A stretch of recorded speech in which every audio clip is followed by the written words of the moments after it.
I stumbled into the Seattle hotel's ballroom, jet-lagged, my suitcase dragging behind.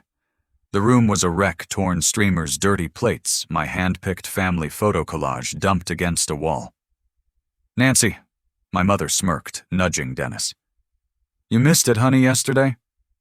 She laughed. Travis and Lauren's chuckles stung as Dennis waved off my shock. "Leftovers tomorrow, don't worry." My fist crushed the receipt in my pocket. $25,000, my money, my reunion. My heart poured into every detail. They didn't forget me. They cut me out and laughed. Betrayal choked me. What would you do if family dismissed your efforts? Share below to spark someone's fight for respect. Rebecca Sullivan had always been the odd one out in her family, the kid who chased dreams bigger than the small Seattle suburb they called home. By 36, she'd clawed her way to marketing director at a tech firm downtown, pulling 6 figures from relentless 70-hour weeks networking events, where she started as a nobody, and a fire in her gut that her family never fanned. Growing up, her parents Nancy and Dennis had eyes only for her brother Travis and sister Lauren. Travis's football games packed the family minivan with cheering relatives. Lauren's piano recitals got framed certificates on the living room wall. Rebecca's achievements, a math Olympiad win at 10, a scholarship at 16, barely earned a nod.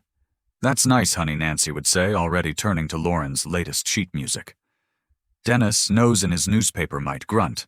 Good job if she pressed. At 12, Rebecca built a neighborhood dog-walking business complete with handwritten flyers.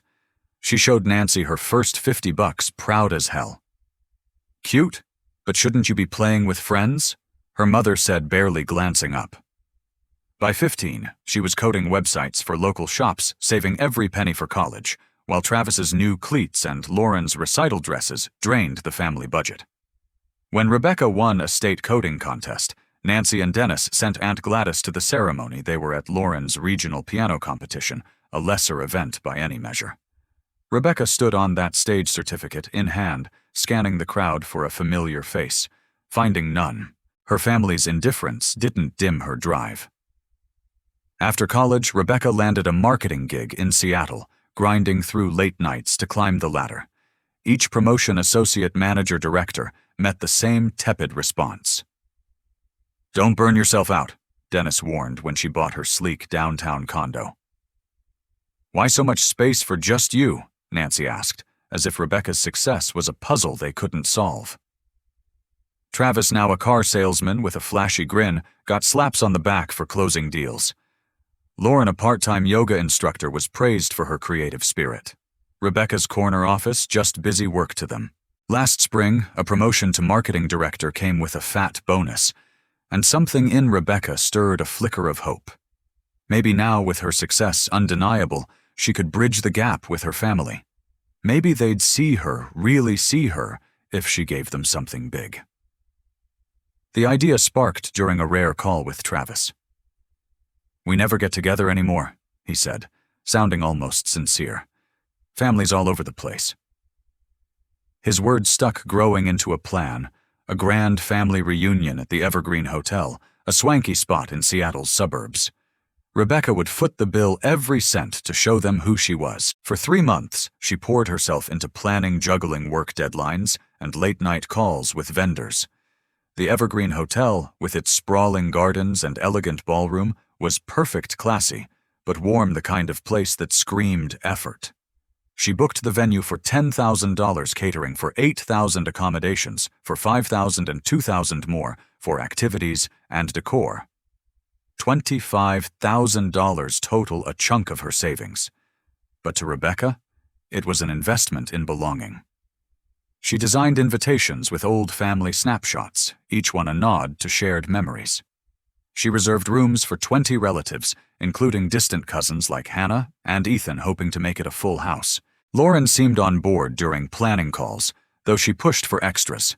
The deluxe dessert bar's way better than standard, she insisted. "And Uncle Raymond loves craft bourbon, get the good stuff." Rebecca agreed, eager for Lauren's buy-in, mistaking it for care. Travis sent texts that fueled her excitement. "This'll be epic, Becca. Everyone's pumped." His words, rare and warm, made her believe they'd finally value her. She tailored every detail to the family golf for Dennis, a wine tasting for Nancy, arcade games for the younger cousins. She even hired a photographer to capture the moments she dreamed would heal old wounds.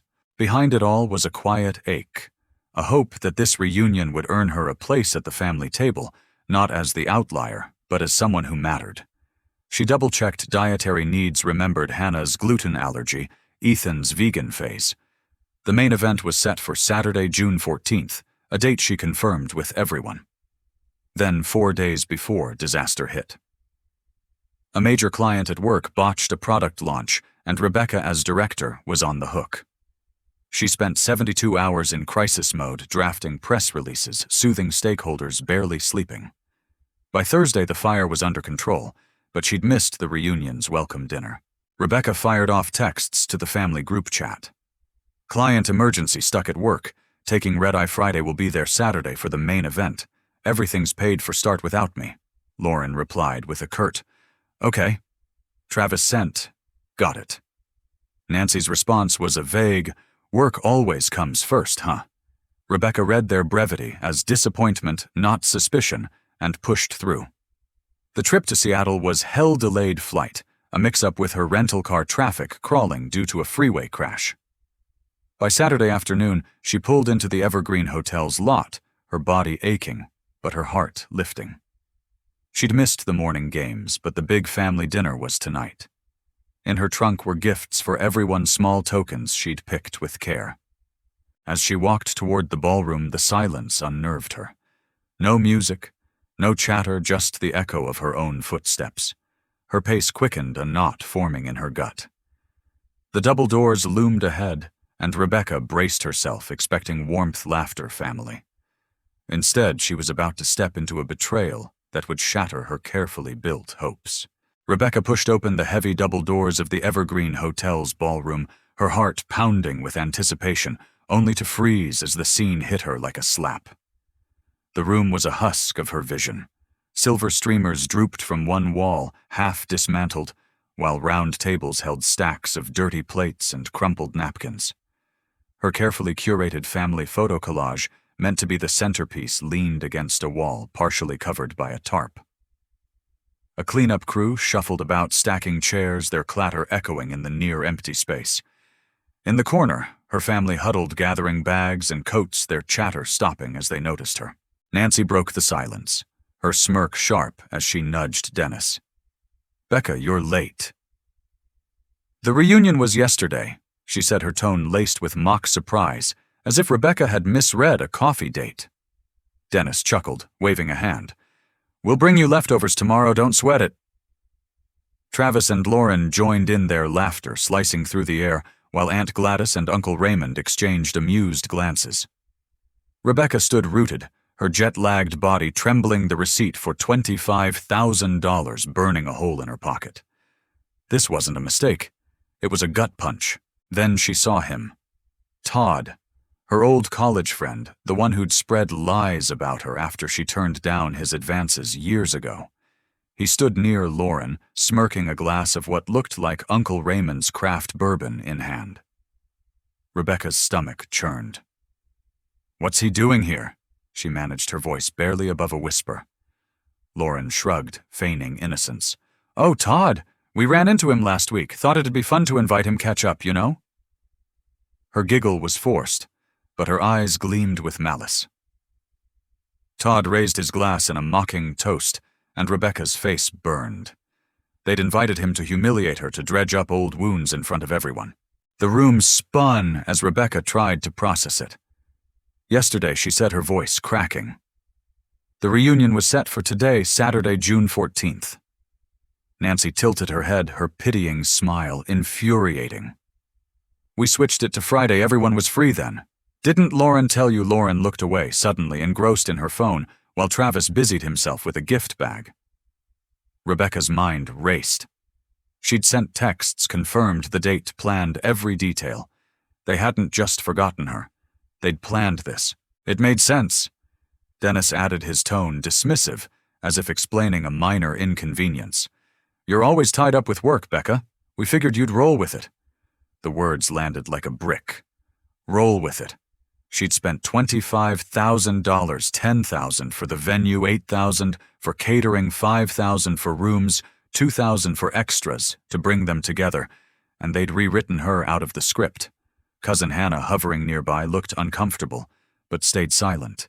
Ethan, her youngest cousin, stared at his shoes, his face tight. Lauren, still swiping through her phone, thrust it toward Rebecca with a fake pout. Look, it was a blast boat tour, family trivia, the works. That caterer you picked, top-notch. She paused, then added with a smirk, oh, and we used some leftover budget to grab Travis a nice bag, limited edition leather, his style.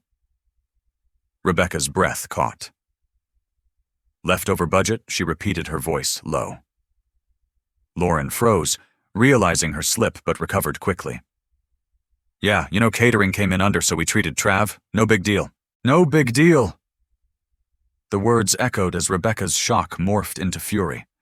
They'd taken her money, her effort, and used it to reward Travis while cutting her out.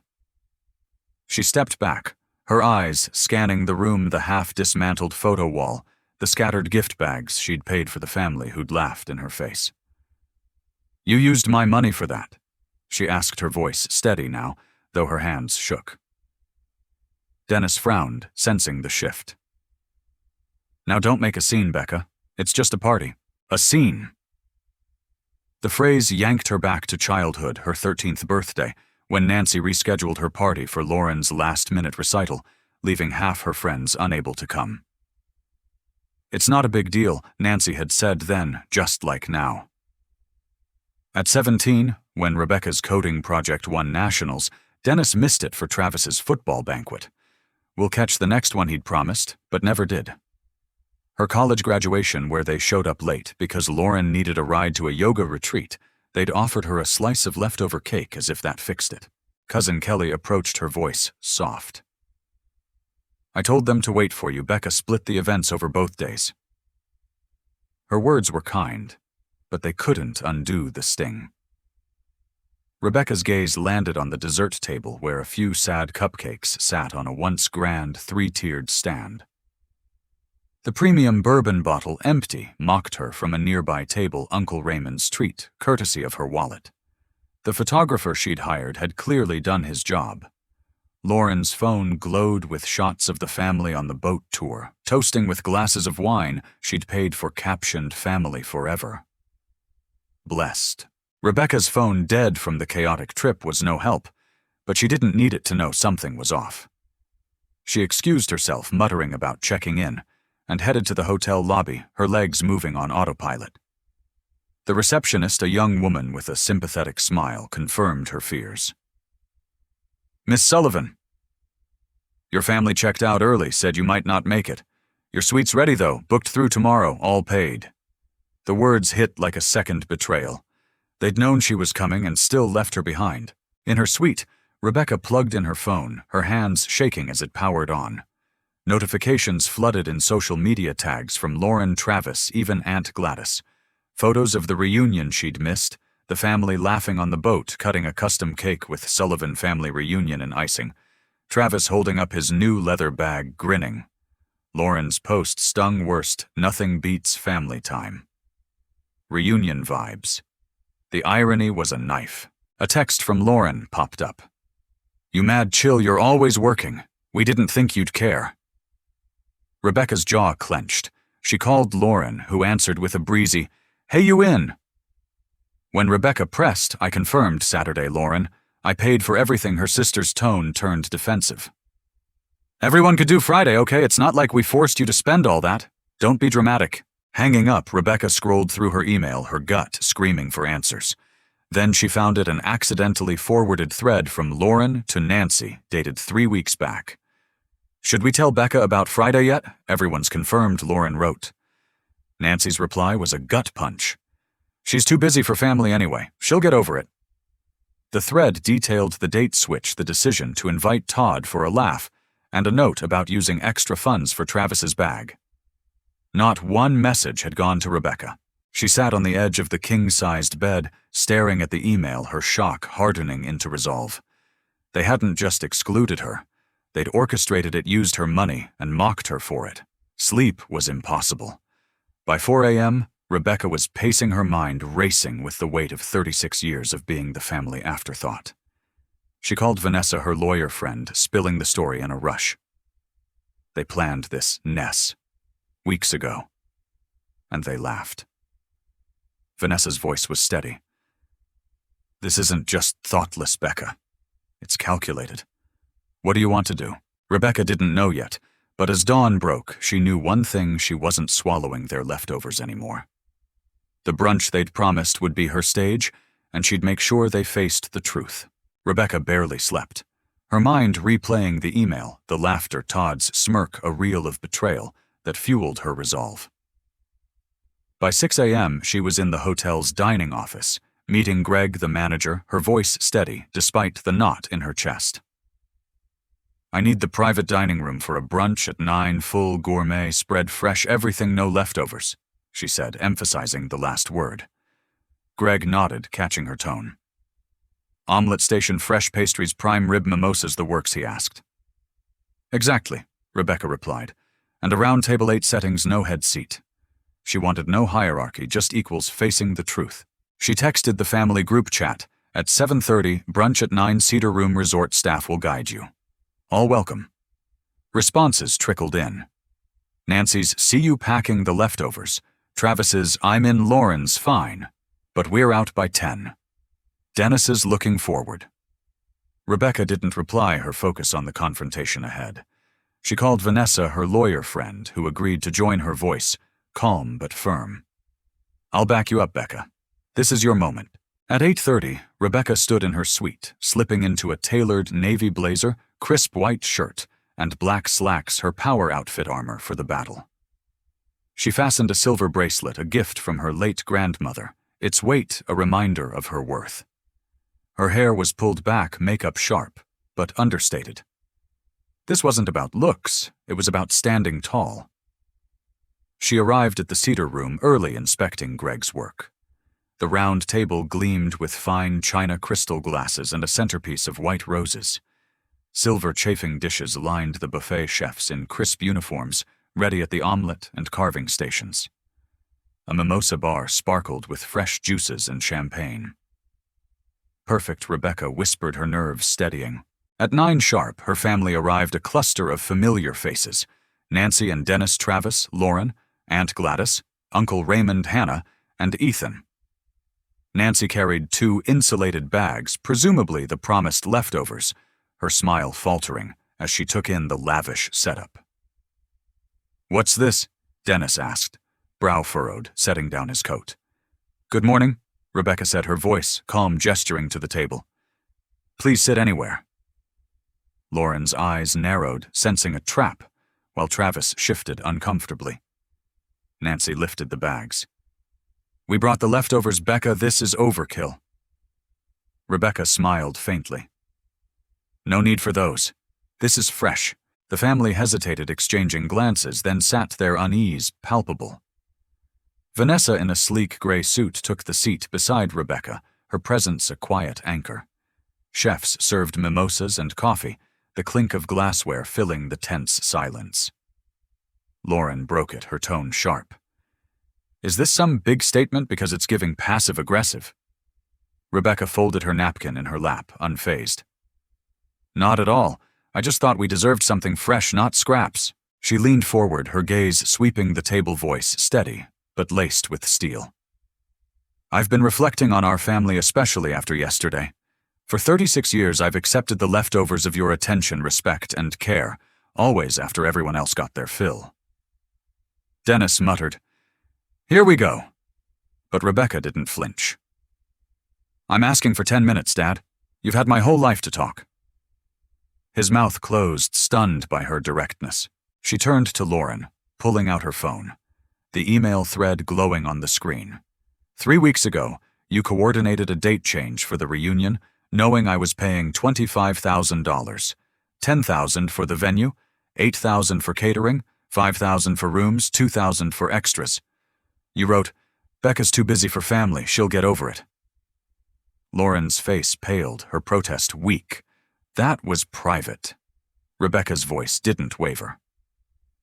So was my money, which you used to buy Travis a limited edition leather bag while inviting Todd to humiliate me. Nancy's eyes widened, her fork clattering. Now wait, she started, but Rebecca cut in, addressing her. You told the hotel not to expect me, said family's never my priority. You asked about the cancellation policy weeks ago, knowing I'd still pay for everything. She slid printed copies of the email and receipts across the table, each page a dagger. You lied to Hannah, said I approved the change. You told Ethan I canceled outright. Vanessa spoke, her voice measured, but cutting. Using someone's funds for personal gain without consent, that's misappropriation, potentially actionable. Rebecca could pursue legal recourse. The room went still. Travis shifting in his seat, Lauren staring at her plate. Aunt Gladys opened her mouth, but Rebecca raised a hand. I'm not done. For years I've been the one whose birthdays were rescheduled, whose wins were ignored, whose presence was optional. I thought if I gave enough time, money, effort, you'd see my worth. I was wrong. She stood, hands on the table, meeting each gaze. This stops now. My boundary is clear. I expect the same respect I give. My time, money, and feelings aren't less valuable than yours. Dennis's face reddened. We're family, Becca. This is ridiculous. Rebecca's eyes didn't waver. Family should value you most, not least. I've donated $10,000 to a Seattle family therapy center in your names. Start there if you want a real relationship. A chair scraped back. Ethan, the youngest cousin, stood, his voice shaky but firm. I'm with Becca. You've been pushing me to drop art school, saying it's a waste, just like you dismiss her. His eyes met Rebecca's, a spark of alliance. I'm done with that too. Nancy gasped, but Ethan didn't sit. Hannah looked at him, then Rebecca, her expression torn but thoughtful. Rebecca nodded to Greg, who stood by the door. Breakfast's paid for, enjoy it fresh. Greg will bring the check for extras. She walked out, Vanessa beside her, her steps steady despite her racing heart. The weight of years, missed birthdays, ignored wins, leftover love lifted with each stride. Outside in the hotel's garden, she exhaled the morning air, cool against her skin.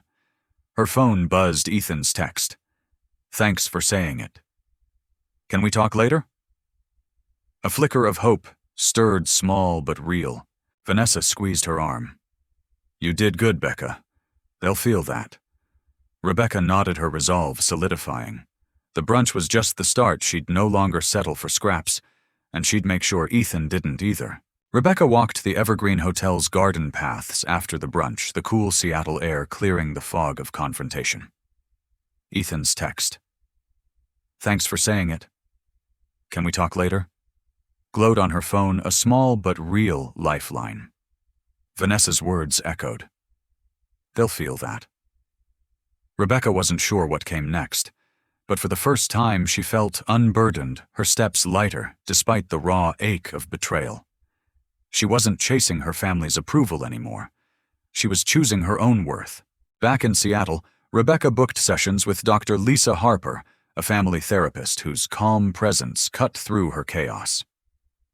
Your family's dynamic thrives on guilt, Dr. Harper said, in their first meeting, her voice steady. They cast you as the outsider to keep the system intact. It's not about you, it's about control. The words hit hard, reframing years of slights. Nancy rescheduling her 13th birthday for Lauren's recital. Dennis missing her coding nationals for Travis's banquet, the leftover cake excuses. Rebecca had internalized it all as her fault, not their choice. Guilt kept you trying to prove your worth, Dr. Harper added. Breaking that cycle means holding your boundaries even when they push back. The pushback came fast. Nancy called a week later, her tone a mix of hurt and blame. You embarrassed us at that brunch, Becca, airing dirty laundry like that. We're family, not enemies. Rebecca's instinct was to apologize, to smooth things over, but she caught herself. I stated facts, Mom. I'm done accepting less than respect. Nancy huffed. You're overreacting, but Rebecca ended the call, her heart racing yet steady. Lauren tried next, texting a photo of the reunion cake with a snide. Bet you regret missing this. Rebecca didn't reply, deleting the message without a second thought. Thanksgiving loomed, a holiday steeped in family pressure. Nancy left a voicemail, assuming Rebecca's attendance. "We're hosting at 4. Bring your pecan pie like always." Rebecca listened, then texted back, "I'm not coming this year. I need space to build healthier patterns." The response was swift, Dennis's gruff voice message, "Don't be so sensitive, it's just dinner." Rebecca didn't budge, spending the holiday with Vanessa and her partner cooking a small feast in her condo. The absence of tension, the laughter without strings, felt like a revelation. She wasn't just setting boundaries, she was reclaiming her peace. Ethan reached out again, his voice hesitant over the phone. "Aunt Gladys keeps saying art school's a dead end, that I should study business like Travis." Rebecca heard the echo of her own childhood. Her dog-walking flyers dismissed, her coding dreams sidelined. "What do you want, Ethan?" she asked. He paused, then said, "I want to draw. Create, not sit in some office." Rebecca arranged to meet him at a coffee shop near his community college, where he showed her his sketchbook, vibrant comics raw with talent. "This is you," she said, pointing to a bold figure. "Don't let them erase it." She coached Ethan through a confrontation with Gladys, role-playing responses to her predictable guilt trips. When he faced his mother, he stood firm, enrolling in a summer art program despite her protests. "I told her I'm not Travis," he texted Rebecca, after a smiley face breaking his usual reserve. Rebecca felt a surge of pride, not just for Ethan, but for the part of her younger self she was helping heal. She sent him a care package, sketch pads, pencils, a note saying, "Your art matters. Keep going." Hannah and Kelly, inspired by the brunch, started reaching out too. Hannah, 21, called about her nursing studies, frustrated by Nancy's constant comparisons to Lauren's free spirit. "She acts like my degree's boring," Hannah said. Rebecca listened, then shared her own story of being the boring achiever. "Your work saves lives," own that she told her. Kelly, 24, emailed about her startup idea, nervous about Uncle Raymond's dismissal. "He says it's risky, like I'm naive." Rebecca set up a video call, walking her through a basic business plan. "Risk built my career," she said. "You're not naive, you're brave." Lauren and Nancy didn't relent. Lauren cornered Rebecca at a cousin's baby shower, one of the few family events she attended. "You're acting like you're too good for us now." Lauren snapped, her voice loud enough to turn heads. Rebecca kept her cool. "I'm not above anyone, I just won't be below." Nancy tried guilting her at the same event, whispering, "You're tearing this family apart." Rebecca met her gaze. "I'm building myself up. That's not the same thing." The words felt like a shield, deflecting the old manipulation. Rebecca's professional life flourished as she shed the need for family validation. She pitched a bold campaign at work, a sustainability initiative that landed her tech firm a major client and industry buzz. Her boss, impressed, hinted at a VP role. "You're not second-guessing yourself anymore," he said. Rebecca realized he was right. The energy once spent chasing Nancy's nod was now hers to wield. She started dating Alex, a software engineer she met at a charity run. His quiet respect, no demands, just presence, was a stark contrast to her family's dynamic. "You don't apologize for being you," he said one night, making her smile. "Why would I? The boundaries weren't just for her." Ethan's stand inspired Hannah, who told Nancy she'd skip the family's annual camping trip to focus on her exams. Kelly, emboldened, pitched her startup to a local investor, citing Rebecca's advice. Even Travis, usually aloof, called after months of silence. "I didn't know about the emails, Becca," he said, his voice low. "I just went along with Mom and Dad, always have." Rebecca didn't soften. "Going along hurt me, Travis. You can choose different now." He paused, then said, "I'm thinking about it. It wasn't much, but it was a crack in the old system." Nancy's next move was predictable, a group email about Christmas plans, assuming Rebecca's attendance. "We expect you at 6, don't let work keep you again," Rebecca replied. "To all, I'm spending Christmas with friends this year. Let's talk when respect's on the table." The fallout was immediate. Lauren's angry voicemail, Dennis's, "You're being selfish." Rebecca let them sit unanswered, hosting a holiday dinner with Vanessa, Alex, and Ethan instead. Ethan brought a sketch he'd drawn of her, fierce and glowing. "This is how I see you," he said. Rebecca's throat tightened, the gift more precious than any family heirloom. By spring, Rebecca's boundaries were muscle memory. When Nancy sent a tentative text, "Can we try again?" Rebecca didn't rush to fix things. "I'm open to talking, but only with mutual respect," she replied.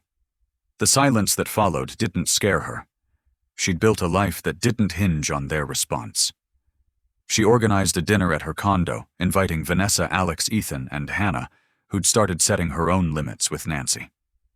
The table buzzed with laughter stories, no trace of the old family tension. This, Rebecca realized, was her chosen family people who saw her worth without her having to prove it. As she cleared the dishes, Ethan lingered, his sketchbook under his arm. "I'm applying to art school full-time," he said, his voice steady. "Because of you." Rebecca hugged him, her heart full. She'd broken a cycle not just for herself, but for him, maybe for Hannah and Kelly too. The road ahead wasn't clear, but one thing was, she'd never settle for emotional leftovers again. A year after the reunion, Rebecca Sullivan stood in her new office, a corner suite overlooking Seattle's skyline, the Puget Sound glinting under a rare June sun. Her promotion to vice president of marketing at the tech firm capped a year of bold moves campaigns that won awards clients who sought her name. The drive that once begged for her family's approval now fueled her own path, unshackled. Alex, her partner of 8 months, noticed it first. "You don't dim your light for anyone," he said over dinner one night, his hand warm on hers. Rebecca smiled, the silver bracelet from her grandmother glinting on her wrist, a reminder of her inherent worth. Her family's dynamic hadn't vanished, but Rebecca's role in it had. Dennis sent an email in January, a halting attempt at reflection. "We didn't mean to make you feel less, Becca. Maybe we could have done things differently." It wasn't an apology, but it was more than she'd expected. She replied, measured and clear. "I appreciate the thought, Dad. Respect starts with actions. Let's see where that leads."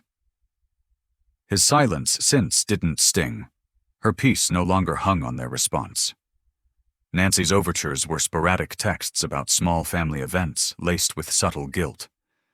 Rebecca attended a cousin's graduation on her terms, arriving late, leaving early, engaging only with those who met her respect with theirs. Lauren's snide glances bounced off her. Rebecca didn't flinch. Ethan, Hannah, and Kelly became her unexpected allies. Ethan, now in art school, sent Rebecca sketches, monthly vibrant comics capturing his new confidence. "You showed me I could choose myself," he said during a video call, his portfolio open on screen. Rebecca mentored him, connecting him with a local gallery for his first exhibit. Hannah, thriving in nursing school, set firm limits, with Nancy skipping family trips to focus on her career. "I used your line," she told Rebecca, laughing. "My time's worth as much as theirs." Kelly's startup, a sustainable clothing line, landed seed funding, and she credited Rebecca's business plan. "You made me believe I wasn't crazy," she wrote in a thank you note. Rebecca's boundaries rippled beyond family. At work, she spoke up in meetings without hedging, her ideas landing with authority. A colleague, inspired by her confidence, asked for advice on handling a toxic boss. "Draw your line and hold it," Rebecca said, realizing she was teaching what she'd learned. This sparked a bigger idea, a support group for navigating family drama. She launched Full Circle in Seattle, a monthly meetup at a community center. It grew fast, 10 attendees, then 30 people sharing stories of manipulation, guilt, exclusion. "I thought I was alone." One woman said, tears in her eyes. Rebecca shared her reunion story, the $25,000, the leftovers, the brunch. "Your worth isn't up for debate," she told them, her voice steady. The group became her mission, a way to turn pain into purpose. Travis surprised her most. After 6 months of silence, he showed up at her condo unannounced, his usual swagger gone. "I've been seeing a therapist," he admitted, staring at his coffee. "What you said at the brunch, it hit me. I've been coasting on Mom and Dad's favoritism, and it hurt you." Rebecca listened, her guard up, but her heart open. "I'm not asking for forgiveness," he said. I'm trying to be better." She nodded, no promises, but invited him to Full Circle. He came, once quiet but attentive a start.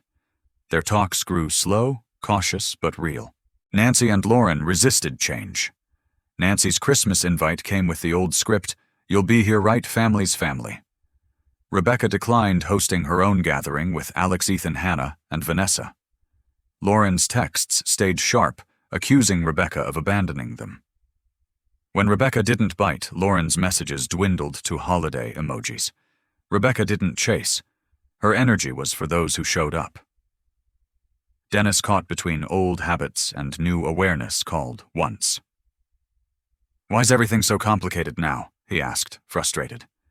"It's not complicated," Dad, Rebecca said. "It's clear respect or distance." He didn't argue a small shift.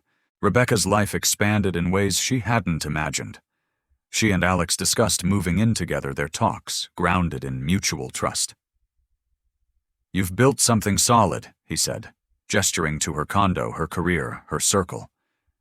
"I want to build with you." She volunteered at Full Circle, leading workshops on boundary setting, her story resonating with strangers who felt like kin. A participant, a young man, echoed Ethan's struggle. "My dad says my music's a waste." Rebecca gave him her card. "It's not a waste if it's you." One evening, Rebecca sat in her condo, the city lights soft outside. She held her grandmother's bracelet, its inscription, "Your worth is inherent," etched in her mind. The reunion, the betrayal, the brunch, they'd been a crucible forging her into someone who didn't beg for a seat at anyone's table. She'd built her own, surrounded by Ethan's sketches, Hannah's updates, Kelly's gratitude, Alex's steady love. Her family could join, but only if they valued her as she did them.